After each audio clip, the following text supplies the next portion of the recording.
This channel does not promote any violent, harmful, or illegal activities. All content provided by this channel is meant for an educational purpose only. মেরুকরণের রাজনীতিতে দুই ফুলের অস্ত্র মনীষী। ভোটমুখী বাংলা এবার মনীষীদের নিয়ে জোর টানাটানি। বাঙালি অস্মিতায় শান দিতে বিজেপির হাতিয়ার বন্দে মাতরম। আর অন্যদিকে স্কুলে স্কুলে রাজ্য সঙ্গীত হিসাবে বাংলার মাটি বাংলার জল গাওয়ার নির্দেশিকা রাজ্য সরকারের। 26-এর আগে রাজনীতির ফায়দা তুলতেই কি বঙ্কিম রবীন্দ্রনাথকে আঁকড়ে ধরা?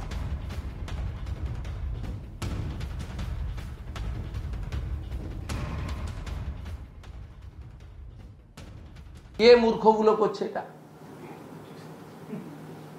আপনি ইতিহাস পড়তে বলুন এই মূর্খদের, এরা বাংলাটা পড়তে তো জানে। যদি এখন উর্দু পড়া অভ্যাস করেছে আলাদা কথা, যদি বাংলা পড়তে জানে তাহলে 1875 সালে ঋষি বঙ্কিমচন্দ্র বন্দে মাতরম সৃষ্টি করেছিলেন আনন্দমঠ তার সাহিত্যের একটি অংশের কবিতাতে, এবং এটা জনপ্রিয় করলেন কে? বিশ্বকবি রবীন্দ্রনাথ ঠাকুর। কবে? 1896 সালে সুর দিয়েছেন তিনি। 1950 সালে বাবু রাজেন্দ্র প্রসাদ ভারতবর্ষের প্রথম রাষ্ট্রপতি এটাকে জাতীয় গীত হিসেবে মর্যাদা দিয়েছেন। এদের ইতিহাস পড়তে বলুন, কো রিলেটেড। ঋষি বঙ্কিমচন্দ্র আর রবীন্দ্রনাথ ঠাকুর কো রিলেটেড।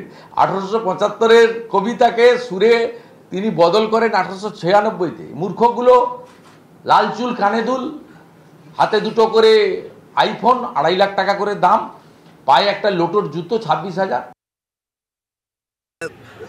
রাজনৈতিক দল ভারতীয় জনতা পার্টি তারা কিন্তু দেশে এমন একটা ন্যারেটিভ তৈরি করছেন যেখানে বিভাজনেরই কথা আসে। আপনি কি ঐতিহ্য সংস্কৃতি যেটা ভারতবর্ষের তার উৎস সেটার কোনো বিভাজন করতে পারেন? করতে পারেন না। আপনি বঙ্কিমচন্দ্র চট্টোপাধ্যায়ের বন্দে মাতরমের 150 বছর শ্রদ্ধা জানিয়ে পশ্চিমবাংলায়ও কিন্তু একটা সেলিব্রেশন কমিটি, উদযাপন কমিটি তৈরি হয়েছে। তা এটাই তো স্বতঃস্ফূর্তভাবে আসবে, স্বতঃস্ফূর্তভাবে তারা করছেন। কিন্তু এই প্রচারের মধ্যে অদ্ভুতভাবে রাজনীতি তাদের রয়েছে লুকিয়ে। তারা কি বাংলার নির্বাচনকে রেখে সামনে মনে করছেন যে বন্দে মাতরম 150 বছর আমরা পালন করব? এই গন্ধটাই সকলেই পাচ্ছেন।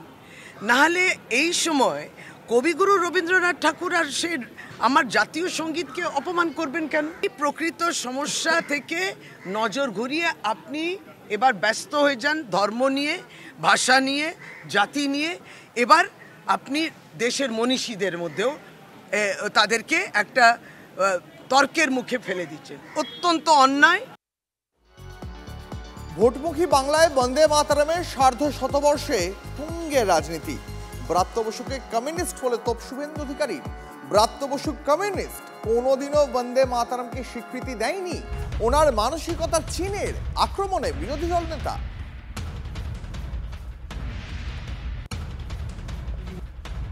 এগুলো এই যে ব্রাত্য বসু নিজে তো কমিউনিস্ট, ব্রাত্য বসু নিজেই তো কমিউনিস্ট, কোনোদিন বন্দে মাতরমকে স্বীকৃতি দেননি।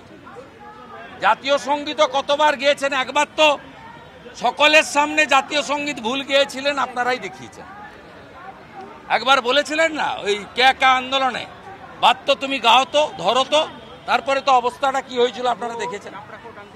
অর্থাৎ এদের মাইন্ডসেটটা যদি হেডকোয়ার্টার চীনে হয় তাহলে তো ঋষি বঙ্কিমচন্দ্র আর বন্দে মাতরম কি স্বাভাবিক। অতএব যে যার নিজের নাম পরিবর্তন করে ব্রাত্যর জায়গায় ভৃত্য বোস হয়ে গেছেন, তার সম্পর্কে কথা খরচ না করাই ভালো। বঙ্কিমচন্দ্র নিয়ে তর্কের আয়োজন করুন, তাতেই প্রমাণিত হয়ে যাবে আমি বঙ্কিমচন্দ্রকে শ্রদ্ধা করি কিনা। বঙ্কিমচন্দ্র এবং রবীন্দ্রনাথের মধ্যে বিভাজন করতে চাইছে বিজেপি। পাল্টা আক্রমণ শিক্ষামন্ত্রীর। দল বদল করিনি, তা সত্ত্বেও কেন কমিউনিস্ট বলে আক্রমণ জানি না, মন্তব্য প্রাপ্ত। উনিও একটা একাডেমিক পরিসরে আমাকে ডাকুন বা একটা ব্যবস্থা করুন, বা পলিটিক্যাল পরিসরেই ডাকুন, সেখানে বঙ্কিম নিয়ে একটা তর্ক, তাহলে প্রমাণিত হয়ে যাবে আমি বঙ্কিমচন্দ্রকে শ্রদ্ধা করি কি করি না। তা এই সব কথার কোনো মানে নেই। বিজেপি বঙ্কিমচন্দ্র এবং রবীন্দ্রনাথের মধ্যে বাঁধিয়ে দিতে চাইছে, এইটা হচ্ছে মুদ্রা কথা, জেনে রাখবেন। দুটো বাঙালির মধ্যে বিভাজন করতে চাইছে। আমি জানি না মানে আমাকে কেন এইভাবে দাগিয়ে দেওয়া হয়। আমি তো চিরকাল তৃণমূল সংসদীয় পরিসরে আমি তৃণমূল কংগ্রেসই করেছি প্রথম থেকে। এখন অবধি তো দলবদল করিনি, তাহলে আমাকে নকশাল বা কমিউনিস্ট বললে ওনার কী সুবিধা হয় সেটা ওনাকেই জিজ্ঞেস করুন। এসআইআর আবহে একদিকে যখন তৃণমূল কংগ্রেসের হাতে বিজেপির বিএলএদের আক্রান্ত হওয়ার অভিযোগ, তখন উল্টো ছবি দেখতে পাওয়া গেল জগদ্দলে। এখানে আবার তৃণমূল কর্মীর ওপরেই ভরসা বিজেপির বিএলএর তালিকায় তৃণমূল কর্মীর নাম। এসআইআর আবহে নতুন বিতর্ক জগদ্দলে। বিজেপির বিএলএ হিসাবে নাম গেছে কমিশনে, শুনেই হাঁ তৃণমূল কর্মী নিখিল দাস। লোক নেই তাই আমাদের নিয়ে টানাটানি, খোঁচা তৃণমূলে। ভয় দেখিয়ে সবাইকে তৃণমূল দেখাতে চাইছে, পাল্টা জবাব বিজেপি। শুয়েছিলাম, শোয়ার থেকে উঠলাম, ওঠার পর একটা ফোন আসলো যে আপনি বিজেপির বেরোলো, আপনার কাছে কি একটা মুখার্জি বলে নাম বলে উনি এসছেন। বললাম না তো, আমার বাড়িতে কেউ আসে নাই। বলছে আপনাকে কোনো ফর্ম দিয়েছে? বলছে না কোনো ফর্ম দেয় না। আমি বলছি না কোনো ফর্ম দেয় না। না না না আমার সঙ্গে কোনো, আমি ওই বিজেপির ভেতরেও যাই না, কোনো মিটিং মিছিলও যাই না, কোথাও যাই না। আমি টিএমসি করছি 2019-এর পর থেকে, দাদার সঙ্গে আছি। মানে সেইটাই তো আমি ভাবছি, সেটাই তো আমি দাদাকে প্রশ্ন করছি আমার নামটা কি করে আসলো। সেই অবস্থায় ও ভীত সন্তুষ্ট হয়ে চলে এসেছে। ও বলতে চাইছে যে আমি তৃণমূল কংগ্রেস করি, আমি 2019-এর আগে বিজেপি করেছিলাম এক সময়, কিন্তু বর্তমানে তো আমি তৃণমূল করি, তাহলে আমার নামটা কে বা কারা চক্রান্ত করে দিয়েছে। এটাই বাংলার চিত্র। সারা বাংলায় বিজেপির কাছে একটা এজেন্ট নেই, বিজেপির কাছে একটা বিএলএ নেই, বিজেপির কাছে বলার কোনো কথা নেই, বিজেপির কাছে কোনো ইস্যু নেই। তাই বিজেপি এই নির্বাচন বৈতরণী পার করার জন্য মানুষের কাছে এসআইআর নামক জুজু নিয়ে এসেছে। এবার দেখাবো আপনাদের বাড়ি ফেরার পথে আক্রান্ত বিজেপির মন্ডল সম্পাদক। রাজনৈতিক সংঘর্ষে উত্তপ্ত কোচবিহারের তুফানগঞ্জ। বলরামপুর চৌপথি এলাকায় অক্ষয় দাসের উপরে হামলার অভিযোগ। পুলিশ উদ্ধার করে তুফানগঞ্জ মহকুমা হাসপাতালে ভর্তি করে।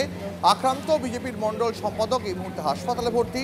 মারধরের অভিযোগ তৃণমূলের বিরুদ্ধে, যদিও যাবতীয় অভিযোগ অস্বীকার করেছে শাসক দল। মাত্র হাতে নিচ্ছি, বাড়ির দিকে যাব। এই মুহূর্তে তৃণমূলের দুষ্কৃতিকারীরা অতর্কিত 10-12 জন এসে আমার উপর হামলা করে এবং লাঠি ছোটা দিয়ে আমাকে বেধড়ক মারধর করে এবং রাস্তায় ফেলাইয়ের থেকে আমাকে মারধর করে। তারপরে আমাকে পুলিশ ভ্যানে আমাকে কালকে নিয়ে এসে হাসপাতালে অ্যাডমিশন করা। কেন মারধর করলো? তৃণমূলের তো আর খায়া কাম নাই। তৃণমূল তো এখন এই আমরা কোথাও বাইরে বলে মারধর করছে। তৃণমূল তো অন্য কোনো কাম নাই। থানায় লিখিত অভিযোগ হবেই। পুলিশের পক্ষ থেকে এখানে ইনভেস্টিগেশন এসছে, আমরাও লিখিত অভিযোগ করব। কারণ অবিলম্বে এই দুষ্কৃতীদের যাতে গ্রেপ্তার হয় এবং কঠোরতম যাতে শাস্তি হয়। কারণ বিজেপিকে ভয় দেখিয়ে দমানো যাবে না। বিজেপি সারা বাংলার মানুষ ভারতীয় জনতা পার্টিকে 2026-এ আনবে এবং তৃণমূলকে বিসর্জন দেবে। নিখিল দাস নিজে থেকে নিজের ছবি দিয়েছে, নিজের ফর্মে সাইন করেছে যে আমি বিএলএ 2 হব। এখন ভয়ে